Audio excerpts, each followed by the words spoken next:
今日嘅德國係位於歐洲中部嘅重要國家，國土面積35.7萬平方公里，由北部嘅北海同波羅的海伸延到南部嘅阿爾卑斯山，人口約8300萬，係歐盟中人口中最多嘅國家。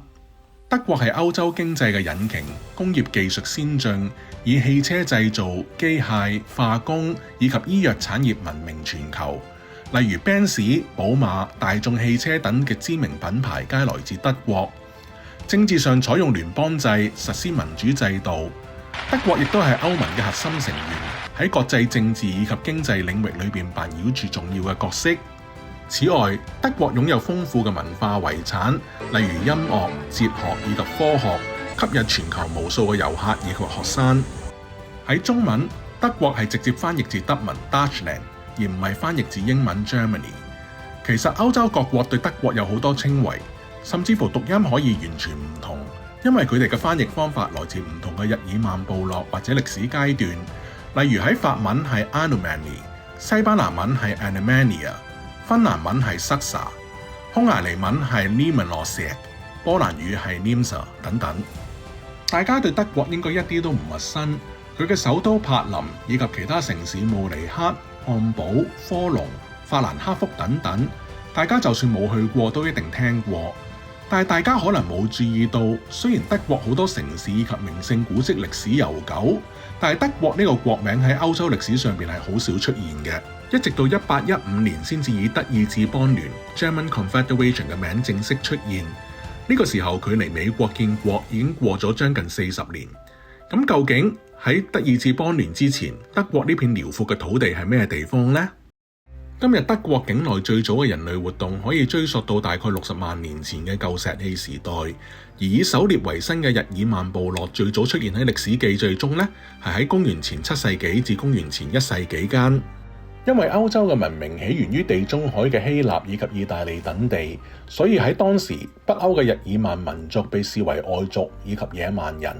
到咗公元前1世紀，日耳曼部落開始由北海、波羅的海一帶向南擴散。羅馬共和國嘅凱撒大帝 Julius Caesar 最先使用日耳曼尼亞 Germania 呢個地名嚟稱呼萊茵河以東嘅地區。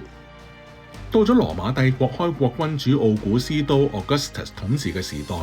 羅馬帝國嘅軍隊曾經嘗試入侵日耳曼地區，但係喺公元9年遭到日耳曼聯軍擊敗，導致羅馬人放棄咗對萊茵河以東地區嘅直接統治。因此今日德國大部分嘅區域呢，當時都冇納入羅馬帝國嘅版圖裏面。羅馬帝國喺公元395年分裂為東羅馬帝國以及西羅馬帝國。東羅馬帝國後世通常稱為拜占庭帝國，領土包括希臘、巴爾幹半島、土耳其、埃及等地方。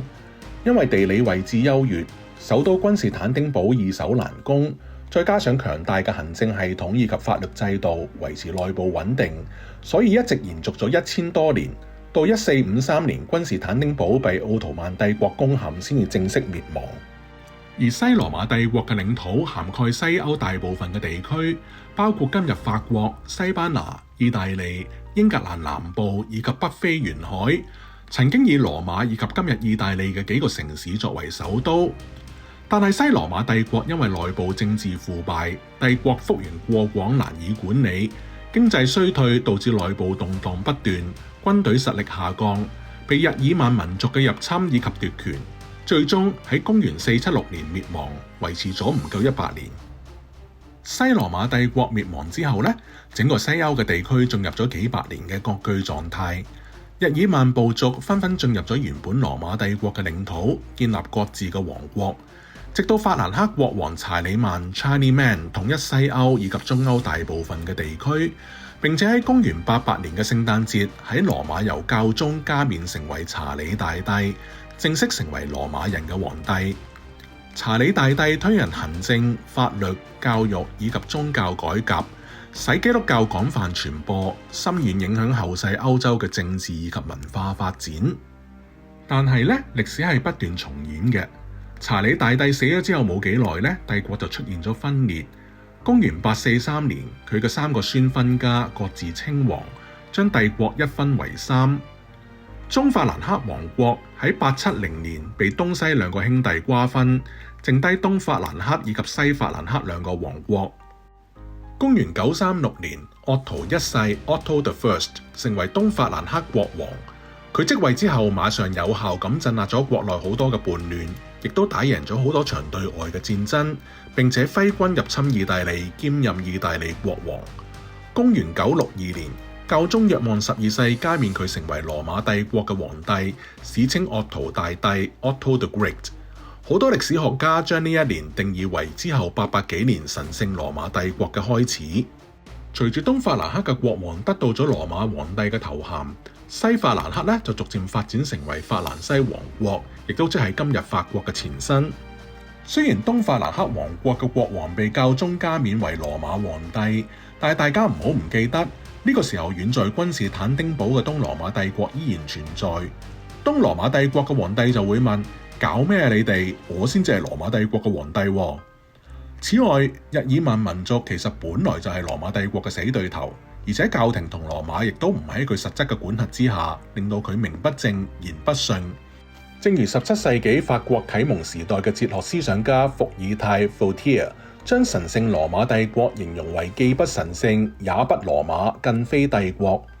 所以鄂圖大帝之後嘅歷任皇帝都想證明自己嘅正統性，不斷咁想佔領意大利以及羅馬，挾持教宗，甚至喺1157年腓特烈一世 Frederick the First 統治期間入侵意大利以及短暫佔領羅馬，並正式採用神聖羅馬帝國 Holy Roman Empire 作為國號。就係因為神聖羅馬帝國大部分嘅皇帝都冇好好用心去管理國家，當佢嘅鄰居法國以及英國開始凝聚民族意識，發展成為一個個獨立國家嘅時候呢，神聖羅馬帝國並未能集中中央政府以及皇帝嘅權力，統一國內各自為政嘅大大小小幾百個獨立諸侯國、自由城市以及教會領地，就好似一盤散沙一樣。而且800幾年都冇正式嘅國界，亦都冇固定嘅首都，甚至連貨幣、軍隊以及法律喺幾百年裏邊都未能統一。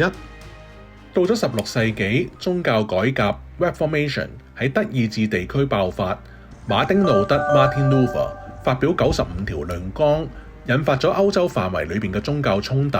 亦都令神聖羅馬帝國國內眾多嘅諸侯進一步分裂。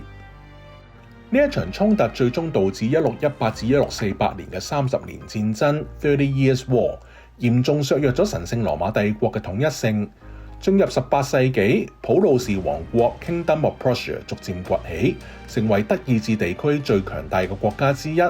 並且喺19世紀同奧地利帝國爭奪主導權。1806年，隨住拿破崙戰爭嘅爆發，神聖羅馬帝國被迫解散，標誌住呢個延續咗1000年嘅帝國正式終結。喺神聖羅馬帝國解體之後，德意志嘅地區仍然有幾十個邦國，並且喺1815年組建咗一個更加冇約束力嘅德意志邦聯 German Confederation， 首都設喺法蘭克福。喺呢個時候，德意志嘅人民強烈希望自己嘅土地能夠變成一個真正嘅國家，而唔係一個只有虛名嘅組織。拿破崙戰爭之後，歐洲各國舉行咗維也納會議，重新繪製歐洲嘅政治版圖。普魯士王國獲得咗大量嘅德意志地區嘅領土，逐漸成為統一嘅主導力量。普魯士甚至打贏咗好多場對外嘅戰爭，最終喺1871年喺凡爾賽宮宣布成立德意志帝國 German Empire， 首都設喺柏林，並且由普魯士國王威廉一世加冕成為德國皇帝，令到德意志民族第一次成為一個統一嘅單民族國家。德意志帝國喺19世紀末以及20世紀初迅速發展，成為歐洲最強大嘅國家之一。但係帝國嘅擴張政策導致佢同歐洲其他列強衝突，最終喺1914年爆發第一次世界大戰。1918年德國戰敗，威廉二世退位，德國成為民主共和國。但係經濟嘅危機以及政治嘅不穩，導致納粹黨喺1933年掌權，並且由希特拉建立獨裁政權，最終導致1939年爆發第二次世界大戰。1945年德國再次戰敗，納粹政權滅亡，國家分裂成為東德以及西德，兩個德國分屬於唔同嘅政治陣營。東德受蘇聯控制，而西德就成為美國以及西方陣營嘅一部分。首都柏林更分為東西兩部分，其其中西柏林由英美法管理，而東柏林呢就由蘇聯管理。有好多人以為柏林係位於東德同西德嘅交界線，而柏林圍牆呢就係阻隔東德同西德嘅一道牆。其實柏林深入東德境內，距離波蘭比距離西德更加接近。由美英法三國管理嘅西柏林完全被東德包圍，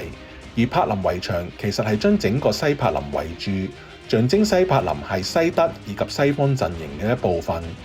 直到1989年柏林圍牆倒塌，象徵住東西冷戰嘅結束。1990年兩德正式統一，標誌住現代德國嘅誕生。德國嘅歷史由羅馬帝國時代開始，一路經歷神聖羅馬帝國、普魯士王國崛起、德意志統一、兩次世界大戰以及冷戰分裂，最終喺1990年重新統一，發展成為今日嘅現代國家。呢一段歷史唔單止影響咗歐洲，亦都對全球嘅歷史產生咗深遠嘅影響。